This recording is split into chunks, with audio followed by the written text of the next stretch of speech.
السلام علیکم ورحمۃ اللہ وبرکاتہ۔ ڈھیر ساری دعاؤں کے ساتھ حاضر ہیں کہ اللہ تعالی ہمارے تمام ناظرین سامعین میں جو بیمار ہیں اللہ تعالیٰ ان کو شفاء کاملہ عاجلہ نصیب فرمائے۔ آج ہم بات کریں گے تربوز کے بارے میں کہ حدیث پاک کے حوالے سے اس کی کیا اہمیت ہے۔ تو اس کے بارے میں مختصر تعارف یہ ہے کہ یہ عام پایا جانے والا پھل ہے، گرم ممالک میں کثرت سے پایا جاتا ہے اور کھایا جاتا ہے اور لذیذ بھی ہوتا ہے۔ تو اس کے بارے میں روایات میں آتا ہے، سہل بن سعد السعدی روایت فرماتے ہیں کہ نبی کریم رؤوف الرحیم صلی اللہ علیہ وسلم تازہ پکی ہوئی کھجوروں کے ساتھ تربوز جو ہے اس کو تناول فرمایا کرتے تھے۔ اور سنن ابو داؤد میں یہ اضافہ ملتا ہے کہ اس میں آقا علیہ الصلوۃ والسلام فرمایا کرتے تھے کہ اس کی گرمی کو اس کی ٹھنڈک مار دیتی ہے اور اس کی ٹھنڈک کو اس کی گرمی مار دیتی ہے۔ اسی طرح دوسری حدیث پاک میں حضرت عبداللہ ابن عباس روایت فرماتے ہیں رضی اللہ تعالیٰ عنہ کہ رسول اللہ صلی اللہ علیہ وسلم نے اس کے بارے میں فرمایا کہ تربوز کھانا بھی ہے اور مشروب بھی ہے، یعنی پانی کی جگہ بھی استعمال ہوتا ہے، اور ریحان کے ساتھ اس کا استعمال کرنا یہ مثانہ کو دھو دیتا ہے، پیٹ کو صاف کرتا ہے، کمر سے پانی نکالتا ہے، اور با میں اضافہ یعنی کہ مردانہ طاقت میں اضافہ بھی کرتا ہے، چہرے کی رنگت کو نکھارتا ہے، جسم سے ٹھنڈک کو ختم کرتا ہے۔ ٹھنڈک سے مراد یعنی کہ جس کی قوت با کی کمی، اس ٹھنڈک کی بات ہو رہی ہے کہ جب جسم جو ہے ٹھنڈا ہو جائے، بندے کی قوت با کم ہو جائے تو اس کے لیے بہت مفید ہے۔ اور اسی طرح اکثر محدثین نے بیان کیا ہے کہ نبی کریم رؤوف الرحیم صلی اللہ علیہ وسلم کو پھلوں میں انگور، تربوز جو ہیں وہ بہت پسند تھے، اور آقا علیہ الصلاۃ والسلام اسے شوق سے کھایا کرتے تھے۔ اور اسی طرح تربوز کے بارے میں جو حکماء ہے وہ بیان کرتے ہیں کہ تربوز کا ہر حصہ جو ہے وہ پیشاب کا جو مسئلہ ہو اس کو ٹھیک کرتا ہے، پیشاب کو زیادہ لاتا ہے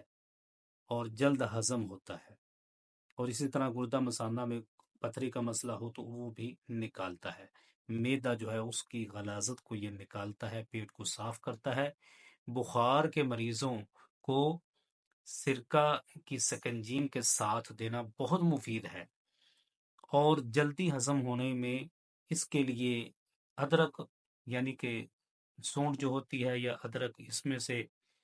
اگر کوئی چیز لے کر اسے اس کے ساتھ ملا کر جو کھانا ہے وہ بہت مفید مانا گیا ہے۔ اور اسی طرح کچھ لوگ اسے کھیرے اور ککڑی سے زیادہ مفید بتاتے ہیں۔ اگر کسی کی جسم میں ٹھنڈک محسوس ہوتی ہو تو اسے ادرک کے ساتھ کھانے سے اس کا یہ مسئلہ حل ہو سکتا ہے، یہ ختم ہو سکتا ہے مسئلہ۔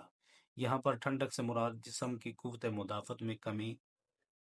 بھی جو ہے مراد لی جاتی ہے۔ روایت سے پتہ چلتا ہے کہ اس کے کھانے سے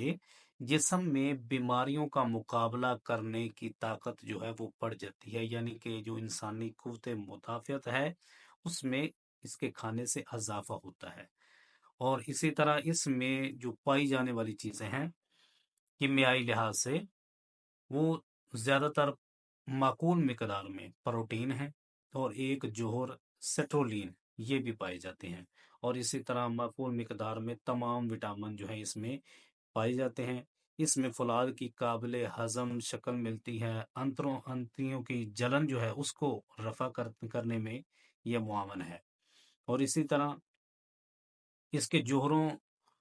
میں جو چیزیں پائی جاتی ہیں اس میں اسہال کو روکنے والے عناصر بھی بہت ملتے ہیں، اور اس میں پائی جانے والی جو مٹھاس ہے پکنے سے اور زیادہ بڑھ جاتی ہے، اور یہ اس کا استعمال جو ہے شوگر کے جو مریض ہیں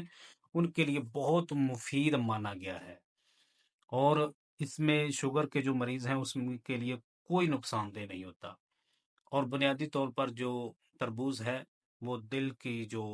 فرحت ہے اس میں اضافہ کرتا ہے، اور پیشاب آور ہے، پیٹ سے جلن جو ہے اس کو دور کرتا ہے، سوزش کو رفع کرتا ہے، غذائیت سے بھرپور ہے، پیٹ کے کیڑے نکالتا ہے، اور اس کا جو جوس ہے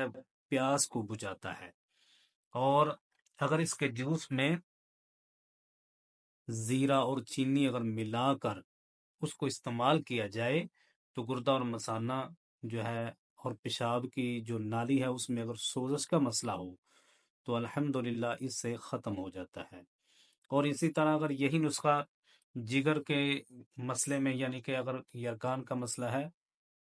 تو اس میں مطلب جو ہے چینی اور زیرہ جو ہے اس کو پیس کر اچھے سے سفوف سا بنا کے اس میں استعمال کیا جائے تو وہ جگر کی سوزش تک جو ہے وہ مفید ہے۔ اور اسی طرح اگر اس کو دوسرے حکمات جو ہیں ان کے لحاظ سے اگر دیکھا جائے تو یہ جو ہے وہ